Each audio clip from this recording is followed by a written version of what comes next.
ना क्रॉस करें।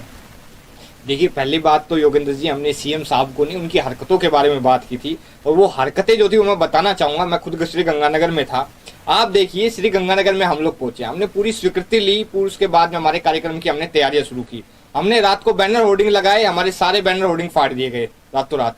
और उसके बाद देखिए, रातों रात फर्जी जो कांग्रेस की योजनाएं थी उनसे पूरा जो था श्री गंगानगर को भर दिया गया। करोड़ों रुपए जनता के खर्च कर दिए गए। फर्जी योजना भी है कोई? फर्जी, बिल्कुल पूरी फर्जी योजना है। फर्जी योजना सारी। आप देखिए, फ्री बिजली की बात इन्होंने की, पूरे जयपुर में बड़े बड़े होर्डिंग लगा दिए कि फ्री बिजली दे दी है। लेकिन आज आप देखिए, आपका भी 100 यूनिट का फ्री बिजली का देखिए, किसी का भी बिल जो है जीरो आया नहीं है। दूसरी बात जो है, अभी गोवंश की बात हुई, इन्होंने बड़े बड़े होर्डिंग लगाए कि 41,000 जो है गोपालकों को इन्होंने पैसे भेजे हैं। राजस्थान में 10 लाख गोवंश की मौत हुई थी लंपी के दौरान, लेकिन इन्होंने जो है महज 41,000 को भेज करके जो खाना पूर्ति कर दी। इन्होंने फ्री बस योजना की होर्डिंग राजस्थान भर में लगा दी है। राजस्थान में 4700 बसें होती थी, 2000 बसें कटा होकर के बंद हो गई हैं। जयपुर सिटी की 400 में से 200 बसें बंद हो गई हैं, नई बसें इन्होंने खरीदी नहीं है। और उसमें बोल रहे फ्री बस यात्रा करवाएंगे महिलाओं को। कौन से में? सिर्फ सिटी बसें जो है, जो 30% है पूरी टोटल महकमे की जो है बसों के में। तो ये तो फ्री जो योजनाओं के नाम पे भी धोखा दे रहा है राजस्थान की जनता को। देखिए, हम लोग जब वहां श्री गंगानगर में पहुंचे तो जनता अब जो है कांग्रेस को पहचान रही है।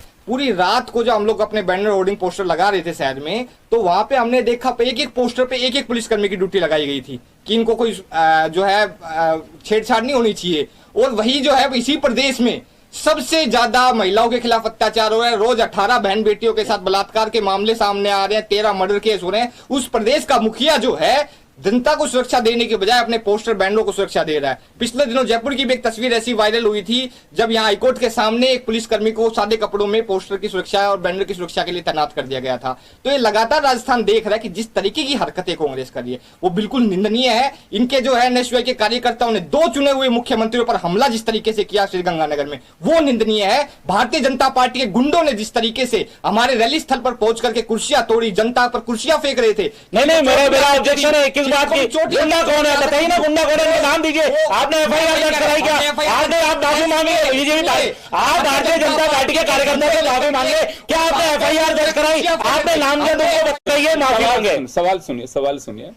मैं एक बार नहीं, हर राजनीतिक दल के नेताओं को कहता हूं कि उन भाषाओं का प्रयोग करिए कि जब आपके खिलाफ ऐसी भाषाओं का प्रयोग होगा तो फिर यही होगा। मुझे बहुत अच्छे से ध्यान है कि दिल्ली के अंदर जब एमसीडी के इलेक्शन की बात आ रही थी, शैलेंद्र जी आप ही की पार्टी के नेता महिलाओं तक को गुंडा कह रहे थे। मैंने उस दिन भी ऑब्जेक्शन किया था कि ये भाषा का प्रयोग मत किए, किस दिन आम आदमी पार्टी आपको गुंडा कहेगी तो आप लोग चीखोगे। तो मैं इस सभी से कहूंगा कि भाषा उसी का प्रयोग करिए कि सामने वाला अगर कभी कुछ कहे तो हमारे में भी सहन करने की आदत हो। मैं इसी वजह से खामोश रहा कि मैं और कोई भी पार्टी हो, किसी को कुछ भी कह देते हैं कि वो गुंडे हैं, कि मवाली हैं, कि उनके उससे रिलेशन है।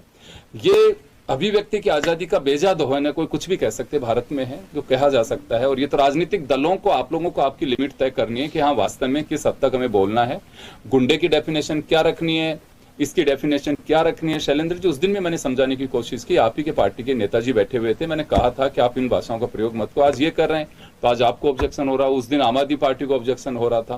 तो देव, मैं एक बात जरूर कहना चाहूंगा कि आइडेंटिफाई कैसे हो कि वो बीजेपी के लोग ही थे जो कुर्सियां तोड़ रहे थे। बीजेपी के झंडे लेकर के, बीजेपी के वहां पे नारे लगाते हुए वो लोग उस ग्राउंड में पहुंचे और हमारे जो कार्यकर्ता बैठे हुए थे उन पर पत्थर फेंके, कुर्सियां फेंकी। जो लोग ऐसी हरकत करेंगे उनको क्या कहेंगे योगेंद्र जी? मैं तो इस शब्द का, ठीक है इस शब्द पे आपत्ति, उस इसके लिए जो है भारतीय जनता पार्टी के साथी एक अच्छा सा शब्द बता दें जिसको अपने उन कार्यकर्ताओं को क्या कहेंगे जो जनता पे पत्थर फेंक रहे थे, कुर्सियां फेंक रहे थे। वो सिर्फ हमारे कार्यकर्ता नहीं थे, वो श्री गंगानगर की जनता भी थी। और उस रैली ग्राउंड में जिस तरीके की भीड़ जुटी, उसके बाद पूरी भारतीय जनता पार्टी श्री गंगानगर की बौखलाई हुई थी। लगातार वहां पे बार बार हमारे कार्यकर्ताओं के साथ गाली गलौज जगह जगह कर रहे थे इनके कार्यकर्ता। रात भर जब हम लोग बैनर लगा रहे थे जगह जगह, हमको इनके कार्यकर्ताओं ने रोकने टोकने की कोशिश करी। जो कांग्रेस कर रही थी वही हरकतें वहां पे भारतीय जनता पार्टी भी कर रही थी। और श्री गंगानगर ने देखा कि आज तक के सबसे बड़े श्री गंगानगर के इतिहास की रैली आम आदमी पार्टी ने करके दिखाई है।